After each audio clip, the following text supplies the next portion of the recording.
제가 한 주의 시간을 이렇게 뒤돌아보면 특별하게 많은 움직임이 그렇게 있지 않더라고요. 집에서 교회에 왔다 갔다 하는 게 거의 대부분의 시간을 이렇게 사용하게 되고 특별하게 어떤 일들이 있어서 지방을 내려갔다 오거나 뭐 그런 일들도 가끔씩 존재합니다. 이번 주에도 지방을 좀 장례식이 있어서 지방을 이렇게 잠깐 갔다 왔었는데 많이 움직인 것 같았는데 일주일을 한번 이렇게 생각해 보면 사실은 그렇게 많이 움직인 부분들이 아니더라고요.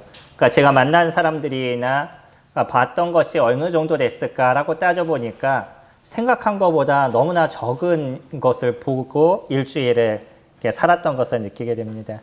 선생님들은 어떠셔요? 일주일 동안 보신 것이 얼만큼 되셔요? 집에서 아이를 키우는 분은 맨날 아이만 봤을 것이고 또 회사를 이렇게 다니시는 분들은 거의 회사에 비슷한 부분들을 이렇게 보는 다람쥐 쳇바퀴 돌듯이 저희가 그러한 인생을 살아가죠. 그러면서 제가 느낀 그 한 가지가 뭐냐면 내가 갖고 있는 시선이 얼마나 좁은가라는 것을 생각해 보게 됐습니다. 우리의 인생을 살면서 사실은 그렇게 많은 것을 보거나 많은 것을 알고 살아가지는 않는 것 같아요.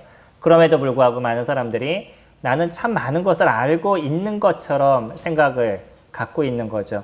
그러니까 내가 갖고 있는 생각이 옳다라고 얘기하는 많은 사람들의 이야기를 듣지만 막상 그 사람이 경험하거나 그 사람이 알고 있는 것이 어느 정도냐라고 따지면 그렇게 많지 않을 수도 있다는 겁니다. 그래서 저희들의 시선을 조금 바꿀 필요가 있고요. 시선을 바꾼다는 게 내가 보는 것이 바뀌어지는 것만은 아닌 거죠. 그러니까 시선이라는 이 자체가 내 눈에 보여지는 것만을 갖고 우리는 시선이라는 표현을 쓰지는 않습니다. 왜냐면요. 똑같은 것을 보지만 그 똑같은 것을 인식하는 것이 다른 거예요. 오늘 교회를 나오셨는데 교회를 나오시는 데 있어서 똑같은 것을 보고 계십니다. 그러시죠? 오셔서 똑같은 분들의 얼굴을 같이 봤었어요.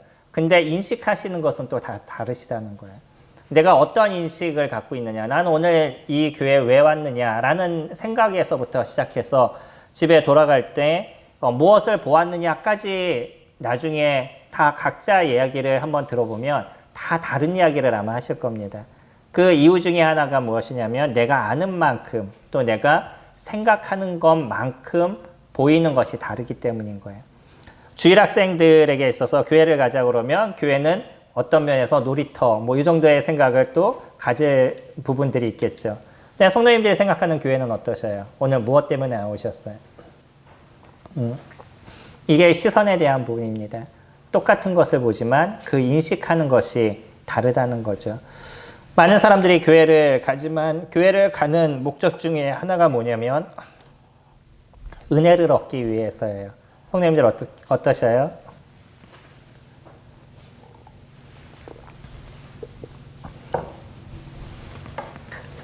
그래서 끝나고 집에 갈 때 많은 교회를 다니시는 분들한테 얘기를 들어보면 오늘 은혜를 많이 받았습니다 라고 가셔요. 그래서 저는 가끔 그런 얘기를 들을 때 고민하게 됩니다. 어떤 은혜를 받으셨을까? 무엇을 은혜라고 얘기하실까? 라는 고민을 가끔 이렇게 할 때가 있습니다. 그러면요, 집에 계실 때는 은혜가 없으시고 교회 오시면 은혜가 있으시나요? 교회 와서 어떤 분은 은혜를 받으시는데 어떤 분은 또 상처를 받으시죠. 각자 느끼시는 부분들이 다 다른 부분들이 있습니다. 근데 어떤 정확한 인식, 우리는 교회에 왜 나오느냐라는 기본적인 인식의 어떤 정확한 차이가 중요한 부분들을 갖고 있는데 최소 저희들은요, 하나님을 예배하기 위해서 나온다는 거예요. 그러니까 주님이 나에게 어떤 은혜를 베풀어 주세요 라는 것보다 더 큰 것이 무엇이냐면 이미 나에게 주신 은혜에 대해서 주님 앞에 감사하고 주님을 높이는 시간들을 갖는 게 저희가 함께 모이고 있는 이 교회에 참여하고 있는 가장 큰 이유가 되고 있는 거죠. 그러니까 주님을 높이고 주님께 영광을 올리기 위한 것이 저희들에게 전부가 되고 그것이 중심이 된다 그러면 우리는 이곳에서 다른 사람의 어떤 모습들 아니면 이곳에서 뭐 다른 어떤 환경의 모습으로 인해서 크게 좌우될 만한 부분들이 없을 수 있다는 거예요. 근데 그게 주님이 중심이 되지 않으면 그러면 우리는 무엇을 보게 되냐면 사람들을 보게 되어 있어요. 그리고 환경을 보게 되어졌습니다. 그러니까 무엇이 잘못되고 무엇이 문제고 누가 어떻고 이런 얘기가 쉽게 많은 크리스찬들의 입에서 나오게 되는 거죠. 저희들은 하나님을 높이는 자들의 모습입니다. 저희가 성찬 예배를 특히 다른 교회는 다르게 저희가 드리고 있는데 이 성찬 예배를 통해서 집중적으로 예수 그리스도 그분의 우리에게 베푸신 은혜, 아버지 하나님께서 우리에게 주신 은혜가 무엇인지를 기억하고 감사하는 시간들을 가져가고 있는 거죠. 물론 똑같은 성찬 예배를 드리지만 어떤 분은 이 시간을 어떻게 잘 보낼까를 생각하시는 분들도 있을 거예요. 시간을 어떻게 맞춰서 어떻게 끝낼까, 형식을 생각하는 거죠. 물론 기원 형제님들은 그것에 대해서 자유롭지 못할 수는 있습니다. 저도 마찬가지로 정해진 시간이 있으니까 그 시간을 잘 맞춰야 된다는 생각을 마음속에 버릴 수는 없어요. 근데 더 중요한 건 무엇이죠? 내가 그 형식을 맞추는 데 마음을 쓰고 있는 거냐, 아니면 진짜 그 시간에 주님을 예배하는 데 마음을 쓰고 있는 거냐, 이것은 완전히 다른 겁니다. 그러니까 제 생각이 더 주님 앞에 집중하려고 노력하고 또 주님을 기억하기 위한 것들이 더 많아지기 위해서 생각을 갖고 있는 게 성찬 예배 시간인 거예요. 어떤 사람이 감사를 드리던 어떤 사람이 찬양을 부르던 그것이 더 중요한 것이 아니라 그 시간에 나는 하나님께 예배를 드리고 있느냐, 거기에 더 집중하는 시간들을 가져가고 있는 거죠. 이게 저희들의 모습입니다. 우리가 자꾸 환경을 보게 되고 사람을 보게 되면 거기에는 무엇이 없어지게 되냐면 주님이 없어져 가는 거예요. 교회는요, 사람의 이름이 드러나는 것이 아니라 예수 그리스도의 이름이 드러나야 되는 것인 거죠. 교회가 어려워지기 시작하면 어떤 문제가 발생하게 되냐면 거기에서는 자꾸 나라는 단어가 쓰여지게 됩니다. 내가 이것을 했는데, 내가 이만큼 했는데, 내가 뭐 교회 이만큼 수고를 했는데 라는 나라는 이야기가 끊임없이 등장을 하게 되고요. 아니면 어떤 사람이 누가라는 사람의 이름이 자꾸 등장하게 되는 거죠. 근데 교회가 아름다워지면요, 거기에는 무슨 이름이 자꾸 나오게 되냐면 예수님이, 하나님이, 그러니까 주님이 어떤 분인지, 예수님이 어떤 분인지, 그분이 우리에게 무엇을 베푸셨는지, 그분이 우리에게 어떤 일을 이뤄가고 계시는지에 대한 그 예수 그리스도에 대한 이름, 아버지 하나님 여호와에 대한 이름이 끊임없이 등장을 하게 되는 거죠. 그래서 저희들은 고민해야 될 것 중에 하나가 뭐냐면, 내가 오늘 예배를 드리러 이곳에 나와서 집에 갔었을 때 사람의 얘기를 많이 했냐, 주님에 대한 얘기를 많이 했냐를 생각해 볼 필요가 있습니다.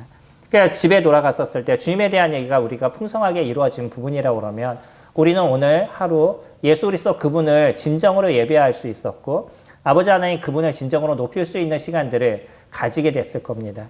근데 사람을 얘기했다 그러면 이건 공동체인 거예요. 그러니까 사람들은 어디든지 모여서 어떤 한 목적으로 인해서 같이 모여 그 목적을 이룰 수 있는 건 누구나 할 수 있는 거예요. 이거는 기독교인이 아니더라도 또 거기에는 하나님이 계시지 않아도 얼마든지 그와 같은 행사는 저희들이 이뤄갈 수 있습니다. 근데 교회는 다른 거예요. 누구를 예배하는 것이냐면 아버지 하나님을 예배하는 그곳인 것이죠.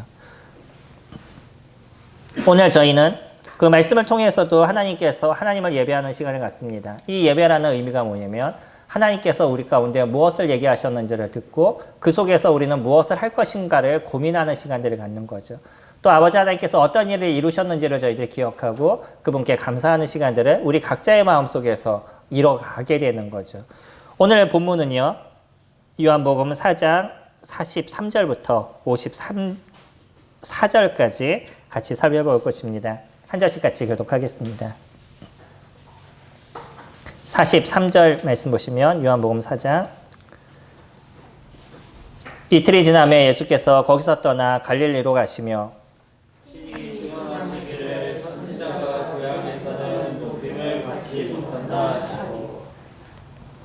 갈릴리에 이르심에 갈릴리인들이 그를 영접하니 이는 자기들도 명절에 갔다가 예수께서 명절 중 예루살렘에서 하신 모든 일을 보았음이더라.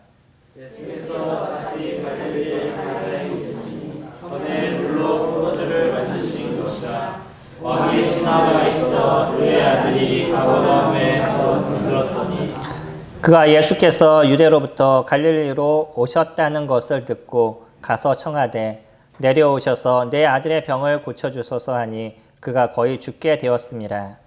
예수께서 이르시되 너희는 표적과 기사를 보지 못하면 도무지 믿지 아니하리라. 신하가 이르되 주여 내 아이가 죽기 전에 내려오소서. 예수께서 이르시되 가라 내 아들이 살아있다 하시니 그 사람이 예수께서 하신 말씀을 믿고 가더니 내려가는 길에서 그 종들이 오다가 만나서 아이가 살아있다 하거늘 그 낳기 시작한 때를 묻은즉 어제 도시의 열기가 떨어졌나이다 하는지라.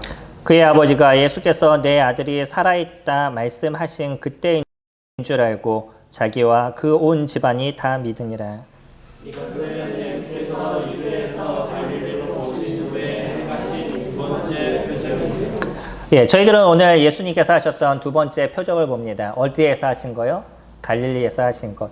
물론 이때 보여준 표적은요, 요것만이 아니라 예루살렘이나 아니면 그러니까 예루살렘 또 유대로 내려가시는 그 길 속에서 나타났던 그런 표적들도 여러 가지가 있었을 겁니다. 분명히 그런 것이 있었기 때문에 사람들이 예수님이 갈릴리로 올라오시게 됐었을 때 예수님을 찾아오게 되죠.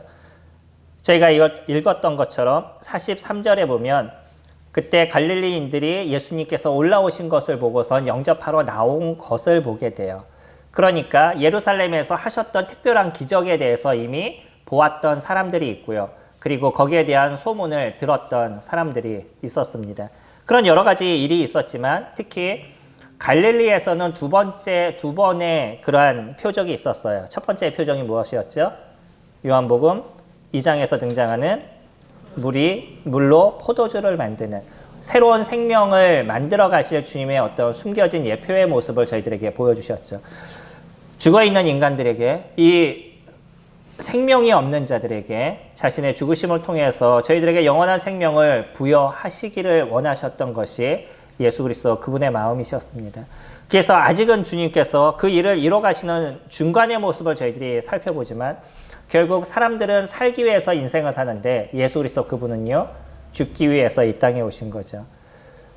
사람들은 어떻게 살까를 고민한다 그러면 예수 그리스도는 어떻게 죽을까를 고민하시게 되셨죠. 그리고 나서요 십자가에서 결국 우리를 위해서 죽으시고 저희들의 모든 죄가를 그곳에서 해결해 주셨습니다. 그분의 죽으심이 단순히 그것으로 끝난 것이 아니라 그분의 죽으심을 통해서 오히려 많은 사람들이 구원을 얻는 하나님의 미랄이 땅에 떨어져 죽지 아니하면 그대로 있고 죽으면 많은 열매를 맺는다라고 얘기한 것처럼 예수 그리스도 그분의 죽으심을 통해서 많은 사람들이 영생을 얻을 수 있는 기회를 저희들에게 부여해 주셨죠. 주님은 그 죽으심을 위해서 준비해 나가는 일들을 지금 이뤄가시고 계십니다. 그 중에 첫 번째가 물이 포도주가 되는 그러한 이적을 보여주셨다면, 그런 표적을 보여주셨다면 두 번째 표적으로는요, 왕의 신하를 살리는 그 표적을 저희들에게 보여주시죠. 요한은 특히 거기 이런 표적에 번호를 붙여주고 있어요. 다른 공간복음하고는 조금 다르죠. 요한은 왜 그것을 중심적으로 얘기를 하고 있는지는 정확하지 않지만 그러나 이런 표적에 대한 번호를 지금 저희들에게 붙여주고 있습니다. 그래서 두 번째 표적을 통해서 저희들에게 얘기하고 싶은 그런 내용이 숨겨져 있다는 것을 알게 하죠. 43절부터는 이렇게 시작합니다. 이틀이 지남에 예수께서 거기를 떠나 갈릴리로 가시며 친히 증언하시기를 선지자가 고향에서는 높임을 받지 못한다 하시고, 왜 갑자기 이와 같은 얘기를 하실까요? 그전에는 어디에 계셨었죠? 우리가 42절 그 위쪽으로 보면 예수님은 어디를 통과하셨냐면 사마리아를 통과하셨습니다. 사마리아를 통과하시고 이제 그분이 가시기를 원하셨던 갈릴리로 도착해 가고 있는 중간에 대한 모습이에요. 근데 사마리아를 통과하시고 나서 갑자기 뭐라고 얘기하시냐면 고향에서는 높임을 받지 못한다라는 표현을 쓰셔요. 이건 그렇다고 그러면 고향을 어디로 얘기하시느냐, 이거는 보는 분에 따라 조금 다를 수가 있습니다. 왜냐하면 공간복음이라고 우리가 얘기하는 마태, 마가, 누가 복음에서는 예수님의 고향을 어디로 얘기하냐면 나사렛으로 얘기를 합니다. 그래서 나사렛 예수라는 표현을 저희가 쓰고 있죠. 거기가 예수님이 태어난 곳은 아니죠. 예수님이 태어난 곳이 어디죠? 예, 베들레헴이시죠. 그리고 예수님께서 자라신 곳은 나사렛입니다. 근데 예수님께서 이런 표현을 쓰실 때 여기하고 비슷한 표현을 공간복음에서 같이 사용을 하시는데 선지자가 고향에서는 높임을 받지 못한다라는 표현을 쓰실 때는 그때는 나사렛이라는 동네에서 생긴 문제를 얘기하실 때 그런 표현을 사용하셨어요. 그래서 마가복음 6장 4절이나 또 다른 데를 살펴보면 이런 표현을 그럴 때 사용하십니다.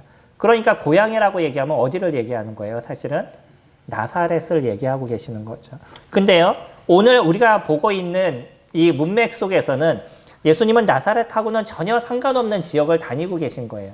먼저 어디에 계셨냐면 예루살렘에 계시다가 예루살렘에서 올라와서 사마리아를 통과해서 지금 다시 갈릴리로 오셨어요. 물론 갈릴리라는 그 큰 대 안에 무엇이 숨겨 있냐면 나사렛이라는 동네가 있습니다. 뭐 성남으로 얘기한다 그러면 중원구 안에 상대원이 있듯이 당시 갈릴리라는 큰 곳 안에 나사렛이라는 동네가 있어요. 근데 지금 얘기하시는 거는 그런 동네에 대한 부분을 얘기하지 않는 것으로는 정확하게 보여지는 거죠. 아마 주님께서 얘기하신 여러 가지 의미가 있을 텐데 그 중에 어디를 통과하시면서 그와 같은 얘기를 하셨냐면 사마리아를 통과하시면서 그와 같은 얘기를 하셨어요. 그러면 주님은요, 어떠면 예루살렘을 놓고 얘기하실 수도 있고요. 어떠면 유대라는 이스라엘이라는 전체를 놓고 얘기하실 수도 있습니다. 사마리아는 이스라엘 사람들에게 있어서는 그들은 자신의 민족으로 인정하지 않는 이스라엘 사람임에도 불구하고 유대인들이 유대인으로 인정하지 않는 곳이 사마리아라는 그런 지역이었었죠. 조금 전에 예수님은 이 사마리아를 통과하면서 한 여인에게 복음을 전해요. 근데 그 여인이 주님을 믿고 나서는 자신의 동네로 들어가서 동네에 있는 사람들에게 예수님에 대해서 선포를 합니다. 그 이야기를 듣고 많은 사람들이 주님 앞에 나오게 돼요. 그래서 예수님의 말씀을 듣고 거듭남의 역사를 그들이 얻게 됩니다. 그러면서 그들이 그런 표현을 쓰죠. 42절에 그 여자에게 말하되 이제 우리가 믿는 것은 내 말로 인함이 아니니 이는 우리가 친히 듣고 그가 참으로 세상의 구주신 줄 알미라 하였더라. 그들은요, 예수 그리스도 그분을 누구로 인정했냐면 이 땅에 오신 메시아, 자신들을 구원하실 구세주로 인정했습니다. 이것이 믿음인 거죠. 우리가 갖고 있는 믿음이라는 것은 예수 그리스도 그분이 어떤 분인지에 대해서 우리가 인정하는 것이에요. 예수님 그분이 우리를 구원하실 구세주를 우리가 인정하느냐, 그러지 않느냐, 이것을 믿음이라고 얘기를 하죠. 내 죄가 있느냐 없느냐 이것이 중요한 것이 아니라 더 중요한 것은 무엇이냐면 예수 그리스도 그분이 나의 주님이시냐 그러지 않느냐는 거예요. 그분이 나의 주님이시다라는 표현을 우리가 쓰게 됐었을 때 그때부터 우리들의 삶이 누구에게 딱 고정이 되어져 가냐면 예수 그리스도 그분에게 고정이 되어져 가는 거죠. 조선이 건국되고 나서 이성계는 당시에 그 유명한 학자였던 정몽주를 자신의 나라의 그 일꾼으로 쓰기로 원했습니다. 그래서 그에게 얘기를 하죠. 그래서 이방원이 가서 얘기하잖아요. 그 이런들 어떠하리 저런들 어떠하리 만수산 드렁치기 얽혀진들 어떠하리 라고 얘기하면서 정몽주가 다시 그 이성계를 왕으로 인정하기를 원하는 마음을 얘기를 합니다. 그랬더니 정몽주가 뭐라고 얘기를 하셔요? 이 몸이 죽고 죽어 100번 고쳐 죽어라고 또 쭉 얘기를 하시죠. 네. 정몽주는요, 그 나라 안에 살고 있지만 누구를 왕으로 인정하지 않아요? 이성계를 왕으로 인정하지 않았습니다. 동일한 나라에 있어도 그 마음의 시선, 그가 무엇을 보고 무엇을 느끼냐에 따라서 달라지는 거예요.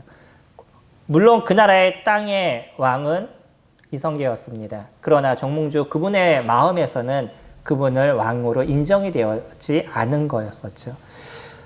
우리는 동일하게 이 땅을 살아갑니다. 이 땅에 살아가는 많은 사람들이 있는데 그 사람들 중에 하나님 나라에 있는 사람들을 어떤 사람이라고 얘기하냐면 예수 그리스도, 우리를 위해서 이 땅에 오신 예수 그리스도 그분을 마음의 구주로 영접한, 다시 얘기하면 예수 그리스도 그분이 나의 주님이 되시는 그러한 자들을 하나님의 나라의 백성이다라고 얘기를 합니다. 그래서 이러한 백성은 누구에 대한 얘기를 듣냐면 하나님에 대한 얘기를 듣고요. 예수 그리스도 그분에 대한 이야기를 듣는 삶을 살아가는 거예요. 그러면 시선에 대한 차이가 있다는 것을 저희가 느끼게 되죠. 정몽주는요, 조선에 살지만 그러나 왕을 왕으로 보여지지 않는 거예요. 그 사람이 하는 행동은 다 무엇으로 보여지냐면 반역자의 모습으로 보여주고 있는 거죠.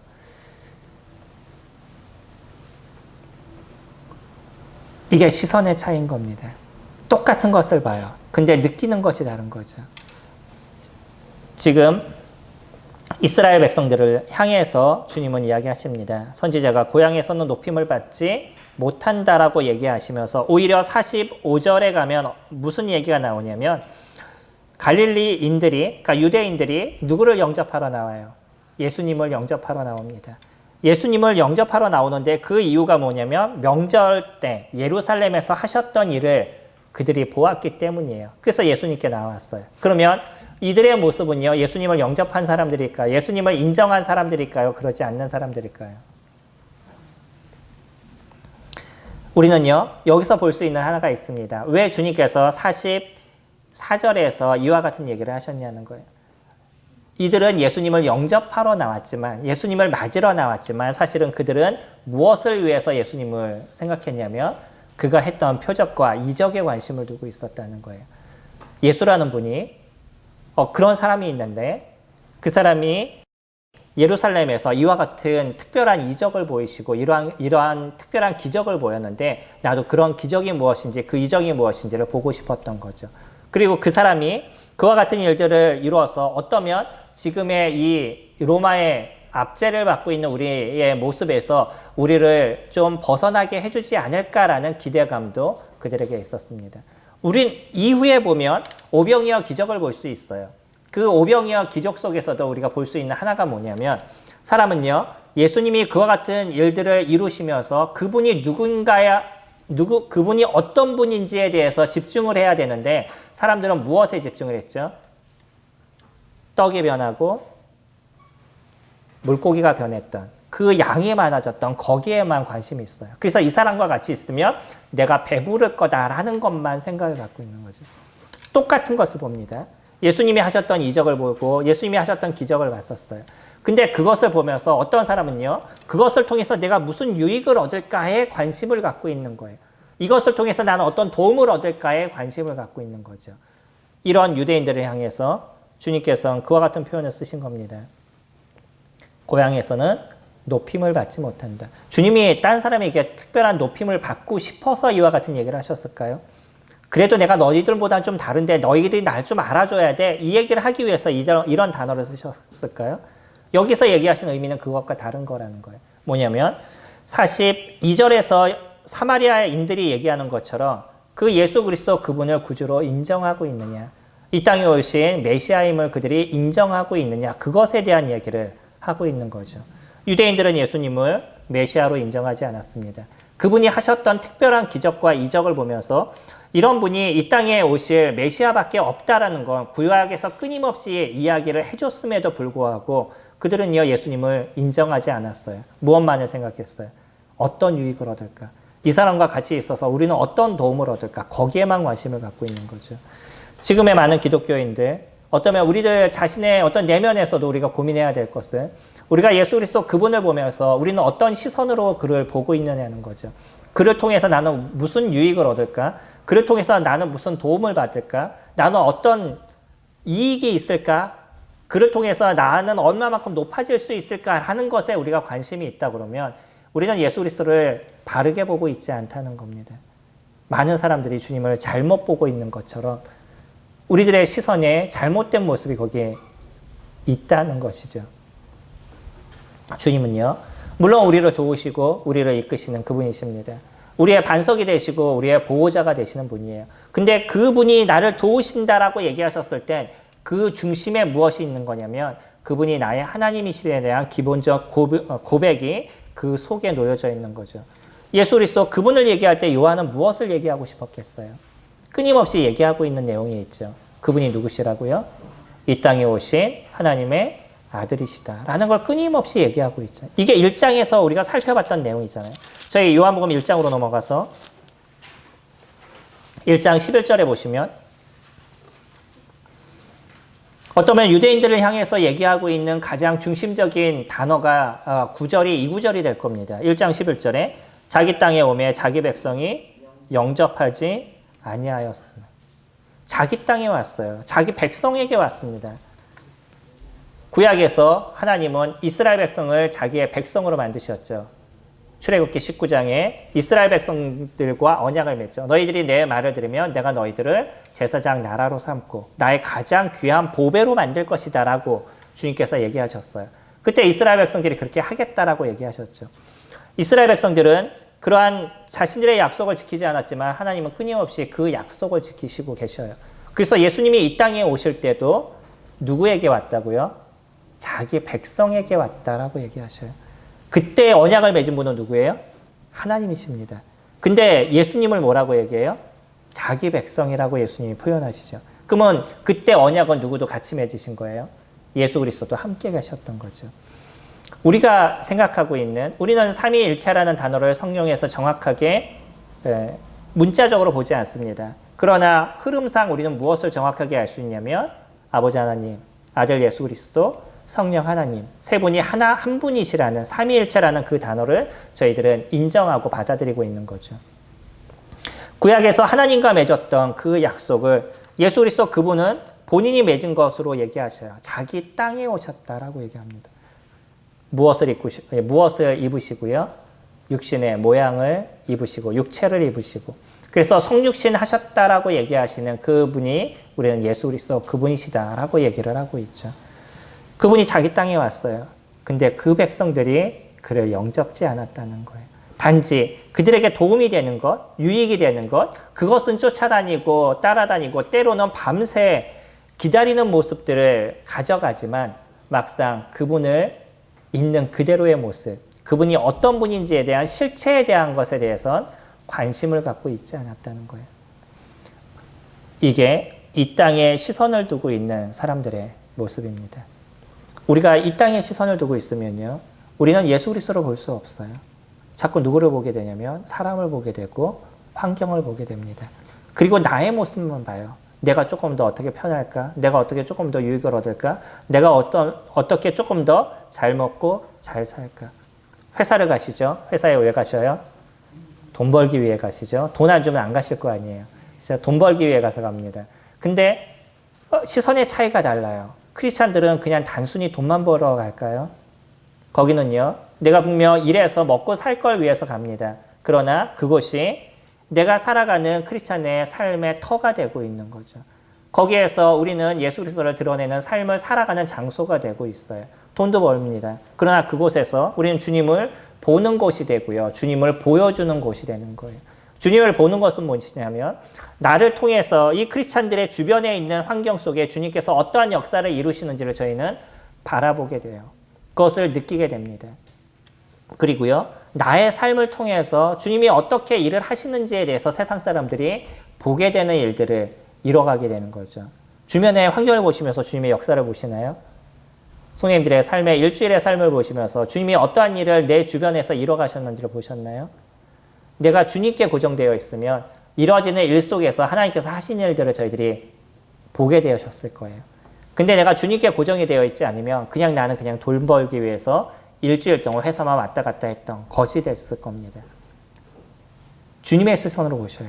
그러면 그 환경 속에서 하나님께서 어떻게 내 삶의 역사를 이뤄가시는지를 저희들이 경험하게 될 거예요. 두 번째, 저희가 46절부터 보면 이제 하늘의 시선으로 보는 사람의 모습을 저희들이 볼 수 있는데 여기에는 왕의 신하가 나옵니다. 여기서 왕이라고 얘기하면 아마 당시 갈릴리의 왕이었던 분봉왕이었던 안티파스라고도 얘기하죠. 원래 정확한 단어는 성경에서는 안디바라고 나옵니다. 이 안디바를 이야기하는 것으로 보여져요. 예수님 당시에 헤롯은 3명이 존재를 했었었죠.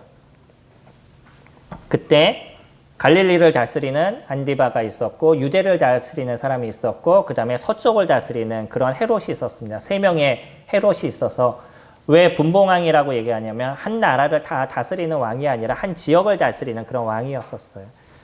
이때 당시에는 그 안디바를 이야기하는 것 같습니다. 거기에서 같이 일하고 있는 신하였었는데 자기의 아들이 갑자기 고열이 나고 죽을 수 있는 그런 상황의 모습이 됐었어요. 병이 들었다라고 얘기하죠. 근데 그때 당시에 이 왕의 신하가 누구에 대한 소문을 들었냐면 예루살렘에서 특별한 기적과 이적을 보시고 표적을 보여줬던 한 사람이 있는데 그 예수란 사람이 있었더라라는 이야기를 그가 듣게 되죠. 그 얘기에 있어서 그 얘기를 듣는 순간에 무엇에 딱 고정이 되어져 갔냐면 내 아들을 살릴 사람은 오직 이분밖에 없다라는 그 하나의 생각으로 딱 고정이 되어져 버렸어요. 그래서 그가 있었던 지역이 어디였냐면 46절에 어디라고 얘기하죠? 그의 집이 가버나움이었습니다. 물론 갈릴리 안에 속해 있는 지역이에요. 근데 거기에서 예수님께 오는 거리도 그렇게 녹록치 않은 거리를 걸어와야 되는 거죠. 다른 것이 중요하지 않았습니다. 그는요, 예수라는 분을 만나서 자기 아들을 살리는 것, 이것이 더 중요했던 거죠. 그래서 예수님께 그가 달려가게 됩니다. 그러면서 예수님께 얘기를 하죠. 47절. 그가 예수께서 유대로부터 갈릴리로 오셨다는 것을 듣고 가서 청하되 내려오셔서 내 아들의 병을 고쳐주소서. 아니 그가 거의 죽게 되었습니다. 예수님이 여기서 다시 한번 표현을 써요. 뭐라고 얘기하시냐면 예수께서 이르시되 너희는 표적과 기사를 보지 못하면 도무지 믿지 아니하니라 라고 얘기하시죠. 그러면서 신하가 이르되 주여 내 아이가 죽기 전에 내려오소서. 예수께서 이르시되 가라 내 아들이 살아있다 하니 그 사람이 예수께서 하신 말씀을 믿고 가더라. 차이가 뭐예요? 그는요 예수님이 분명히 가버나움으로 좀 와서 고쳐주기를 원했었어요. 그래서 좀 같이 가주세요 라고 얘기했는데 예수님은 뭐라고 얘기하시냐면 그냥 가라고 얘기했어요. 그러면 그가 나을 거라고 얘기를 했죠. 이 신하는요 그 한마디를 믿고 발걸음을 다시 옮기게 됩니다. 한번 생각해 보셔요. 어떤 의원을 찾아갔는데 그 사람이 조금 있으면 나을 거예요. 걱정 말고 집에 가세요. 그러면 집에 가시게 되겠어요? 아니면 어떻게 하든 그 사람을 좀 데려가려고 노력하겠어요? 근데 이 사람은요 발걸음을 옮겼어요. 왜냐하면 그분의 말씀의 권위를 인정했다는 거예요. 주님은 여기서 다시 한번 그런 표현을 씁니다. 표적과 기사를 보지 못하면 도저히 믿지 못한다. 이스라엘 사람들이 같이 모여있는 사람들에게 그들이 갖고 있는 패역함과 그들이 갖고 있는 연약함에 대한 것을 다시 한번 짚어요. 그리고 어떠면 이 왕의 신하에게 있어서도 그가 갖고 있는 믿음에 대한 부분을 생각해 볼 수 있는 도전을 주셨던 것 같아요. 근데 이 신하는요, 누구에게 집중했냐면 주님의 말씀에 집중을 했습니다. 세상 사람들은요, 아니면 그곳에 모여있는 사람들은 그분을 통해서 나는 무슨 유익을 얻을까라고 고민했다 그러면 이 왕의 신하는 그분의 말씀의 권위, 예수 그리스도 그분 자체에 마음을 두고 있었던 거죠. 그렇기 때문에 그는 일어나서 다시 내려갈 수가 있었어요. 내려가는 동안에 얼마나 불안했을까요? 주님의 말씀을 딱 들었으니까 내려갈 때 그래 완전히 나을 거야 라는 확신을 갖고 내려갔겠어요? 내려가는 도중에 그 시간이 다 불안했겠어요? 모든 시간이 불안했을 겁니다. 그 한 발 한 발 뛸 때마다 진짜 나을까? 이것이 사실일까? 라는 고민을 했겠어요? 안 했겠어요? 끊임없는 고민을 했습니다. 그러나 차이가 있어요. 내가 마음에 고민을 한다 할지라도 그분의 얘기를 듣고 움직이는 사람이 있냐 그러지 않느냐의 차이인 거죠. 그것을 인정하고 발걸음을 뛸 수 있느냐 그러지 않느냐의 모습이었었어요. 51절 내려가는 길에서 그 종들이 오다가 만나서 아이가 살아있다 하거늘 그 낫기 시작한 때를 물은즉 어제 7시에 열기가 떨어졌나이다 하는지라. 그의 아버지가 예수께서 내 아들이 살아있다 말씀하신 그때인 줄 알고 자기와 그 온 집안이 다 믿으니라. 확신을 여기서 갖게 된 거죠. 그분이 진짜 이 땅에 오신 구세주셨구나 라는 확신은요, 자신이 그 믿음 속에서 발걸음을 띄었었을 때 하나님께서 하신 역사를 진정으로 그가 맛을 보고 나선 자기뿐만 아니라 그 가족에 다 구원을 얻는 은혜를 그들이 얻게 되죠. 시선의 차이입니다. 예수 그리스도를 어떻게 보느냐는 것이에요. 그분을 통해서 나는 무슨 유익을 얻을까? 그분을 통해서 나는 어떠한 돈을 벌까? 그런 것이 아니라요. 그분이 어떤 분이시냐라는 것에 대한 시선의 차이. 이 시선의 차이가 완전함의 삶의 변화를 저희들에게 이루어가고 있는 거죠. 우리는 주님을 예배하는 자입니다. 그리고 그 예배를 위해서 마음을 쓰고 있는 자들인 거죠. 주님을 기억하게 될 때 주님을 통해서 나는 무엇을 얻을까를 생각하기 이전에 이미 우리는 예수 그리스도 그분이 나에게 베푸신 그 은혜가 너무나 놀랍고 큼을 매일마다 기억하고 주님 앞에 감사하는 시간들을 갖는 존재인 거죠. 더 어떤 것을 나에게 채워주지 않는다 할지라도 이미 내가 받은 그 역사가 이미 내가 받은 그 구원의 은혜가 너무나 놀랍기 때문에 그것만 갖고도 충분히 하나님을 경배하고 내 삶의 모든 것을 주님 앞에 드린다 할지라도 부족함을 갖지 않는 그런 마음을 갖고 있는 것이 저희들의 모습인 거죠. 그래서 저희들은요, 매일의 삶에 하나님의 역사를 맛보게 되고 매일의 삶에 그분을 경배하는 시간들을 이뤄가고 있습니다. 똑같은 우리는 하루를 보내요. 그 똑같은 하루 속에 여러 가지 많은 사람들을 만나고 그 하루 속에 여러 가지 일들이 발생하게 되는데 그 일어나는 일들과 만나는 사람들 속에서 우리는 하나님이 무엇을 하시는지를 볼 수 있는 영안이 있는 거죠. 많은 사람들은요, 우연히 이런 일들이 일어났다라고 얘기를 하고요. 아, 그래, 뭐, 재수가 좋았나 보다라는 표현을 쓰기도 하고, 어떨 땐 왜 나는 이런 재수가 없지라는 표현을 쓰기도 하지만, 우리는 그 모든 속에 누가 계신다는 것을 인정하냐면, 예수 그리스도의 그분의 손길이 있다는 것을 인정하고 있습니다.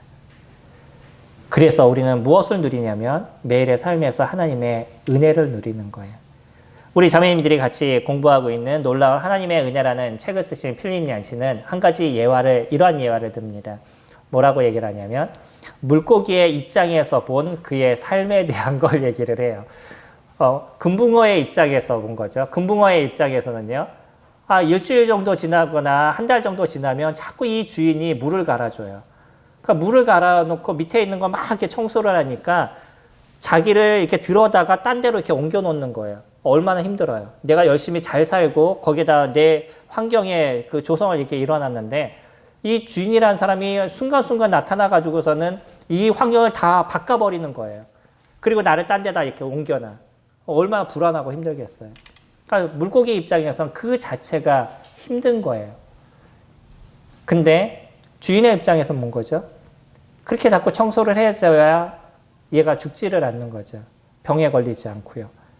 물이 오염되지 않고. 그러니까 물을 바꿔줘야 되고 그리고 그 환경이 지저분한 걸 깨끗하게 해줘야 되는 거죠. 그러면 그렇게 환경이 바뀜을 통해서 물고기가 더 좋아지는 거예요? 안 좋아지는 거예요? 더 좋아지는 거죠. 이게 시선의 차이다라고 얘기합니다. 왜 물고기는 그 주인으로 인해서 오래 살 수 있고 깨끗한 환경에서 지낼 수 있는 그러한 은혜가 있는데 물고기는 그것을 느끼지 못할까라는 것을 이야기를 해주고 있는 거예요. 우리들의 환경은 어떤가요? 저희들의 환경이 때로는 힘든 일들이 있지 않으시나요? 그 힘든 일이 있을 때마다 왜 주님은 나에게 이렇게 힘든 일을 주시고 이렇게 어려움을 주셔? 라는 이야기를 우리는 때로 하지 않을까요?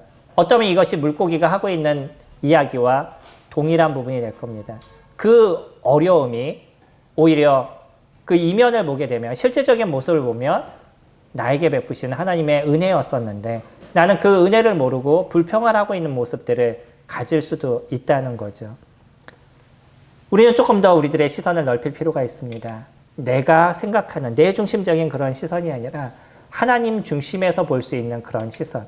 하나님이 이것을 통해서 나를 어떻게 이뤄가시고 이거를 통해서 주님은 나에게 어떠한 은혜를 베푸실지를 볼 수 있는 그런 시선. 저희가 그런 시선을 가질 수 있다 그러면 매일마다 느껴지는 그런 놀라운 하나님의 은혜를 경험하고 하나님을 경배할 수 있는 그런 시간들이 되어져 갈 것이죠.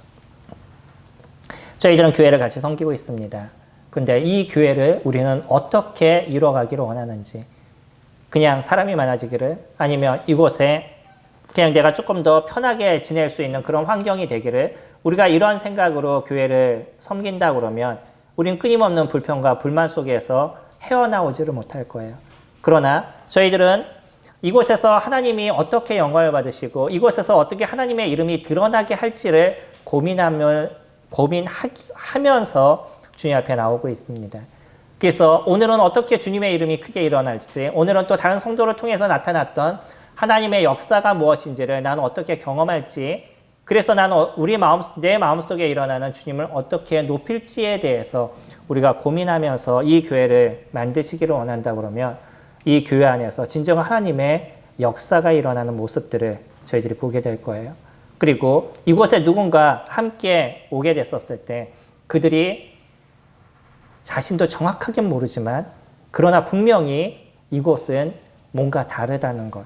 이곳엔 진짜 하나님의 역사가 있다는 것, 하나님의 은혜와 사랑이 있다는 것을 느낄 수 있는 부분들을 가지게 될 겁니다. 유대인들이 갖고 있던 시선들, 그들이 갖고 있던 시선들은 땅을 보는 시선이었어요. 자기네 삶만을, 자기네 유익만을 보는 그런 시선이었죠. 그러나 그 왕의 신하는요, 그의 시선을 예수 그리스도 그분에게 두었습니다. 하늘에 두었던 거죠. 그렇기 때문에 예수 그리스도 그분을 통해서 얻을 수 있는 진정한 은혜를 그는 맛보는 인생을 살게 됐던 거죠. 저희들도요, 우리들의 시선을 어디에 놓을 것인가 끊임없이 생각하시고 또 우리의 시선을 하늘에 두시면, 그러니까 우리들의 시선을 예수 그리스도 그분, 아버지 하나님 그분 앞에 우리가 둔다 그러면 우리가 세상을 보는 관점과 세상을 느끼는 하루의 관점이 완전히 달라지시리라 생각이 됩니다. 하나님의 놀라운 은혜를 매일마다 경험하시는 저와 성도님들이 되시기를 소망합니다.